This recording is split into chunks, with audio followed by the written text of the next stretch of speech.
عسلامة. عايدة بالريش، بروفيسور en médecine، قاري في كلية الطب بتونس ونخدم في مستشفى الرابطة. رامي من الصغرى هو ناتاسيون. لو باركور اللي نعمل فيه توا هو ان باركور بروفيسيونيل في الميديسين mais aussi un parcours de bénévolat في السباحة.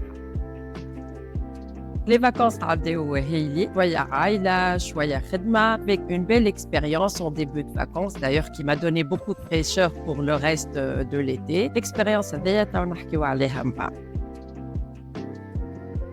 C'est pas par hasard en fait que je suis dans la natation ou que j'étais dans la natation en tant que nageuse parce que je suis issue d'une famille où la natation est une tradition. L'oncle de ma mère, Yarhamou Si Abdelkader Achour, est le père de la natation en Tunisie. Donc, et d'ailleurs, la piscine de la Marsa est en son nom. Ommi Yarhamha était une nageuse aux années 50, ce qui n'était pas très fréquent, nager pendant cette période coloniale. Et d'ailleurs, le Marsa kent isma al-Mustaqbal islami pour donner le caractère des Tunisiens arabo-musulmans. Oui, ça s'est transmis de génération en génération. Où quelle génération fait plusieurs nageurs. Pratiquement quelle génération fait un champion. Il y a Semia Rachour qui est la fille de Si Abdelkader Yarhamou. Il y a Karim Jenhani qui est mon cousin germain.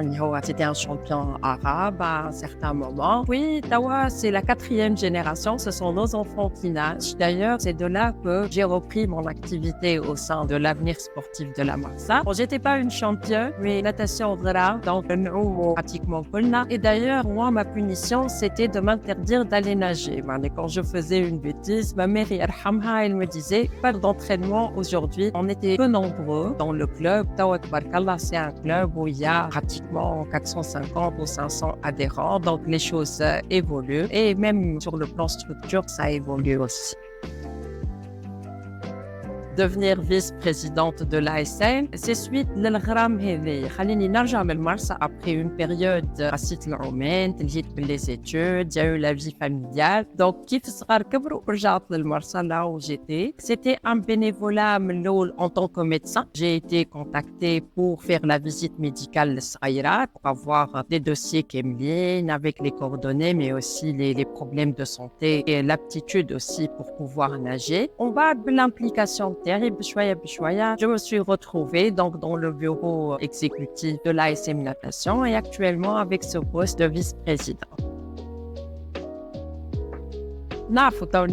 Les communications, c'est un point important pour pouvoir avancer. Sans communication, on ne peut rien faire. Et pour bien communiquer, il faut avoir quelqu'un d'expérimenté, une boîte de com expérimentée pour pouvoir améliorer les choses. Le rôle de la communication, il est important sur plusieurs plans, comme club sportif ou association sportive. On a plusieurs événements au cours de l'année. Nous avons les championnats d'hiver, les championnats d'été. Nous organisons à la Marsa des challenges au cours desquels on invite d'autres clubs. Donc, ceci permet à nos jeunes de faire des compétitions. Donc, la couverture de tous ces événements donne beaucoup de charme déjà aux événements. Ça permet la diffusion des événements. Ça permet de valoriser nos jeunes. Où les jeunes, ils sont très réseaux sociaux. Donc, le fait d'être sur un podium, d'avoir une médaille, d'être photographié ou d'être filmé, d'afficher ses photos et ses vidéos sur les réseaux sociaux, ça les valorise, ça leur permet d'améliorer leur performance. Nous organisons aussi en général au moins une cérémonie de remise de prix ou de primes pour les meilleurs nageurs, pour ceux qui ont eu des podiums, dans une ambiance conviviale. Et c'est très important de transmettre aussi cette ambiance familiale à travers la communication. Et d'ailleurs, je vous ai dit que j'ai commencé mon été avec quelque chose d'exceptionnel. Et ceci était un voyage dans le cadre d'un stage à l'étranger avec un groupe de 50 nageurs de l'avenir sportif de la Marsa. Et la communication était avec nous et nous a accompagnés tout au long de ce stage, dès le départ jusqu'à l'arrivée, avec des photos, des vidéos, les entraînements, une compétition amicale avec les Égyptiens. C'était d'ailleurs le Ghardaqa fi Masr. Tout ça donne de l'éclat pour le club, pour les nageurs, pour les coachs aussi qui font un excellent travail et ça permet d'attirer les gens, donc de retenir ceux qui sont déjà avec nous et d'attirer d'autres personnes, donc de nouveaux adhérents. Ça permet aussi de voir ce qu'on est en train de faire au niveau de la structure, donc les améliorations sur le plan structure, la piscine. Ça permet aussi d'annoncer les inscriptions, de donner les avantages qu'offre notre club par rapport à d'autres clubs. La communication est très importante pour avancer, mais aussi pour se remettre en question pour certains domaines.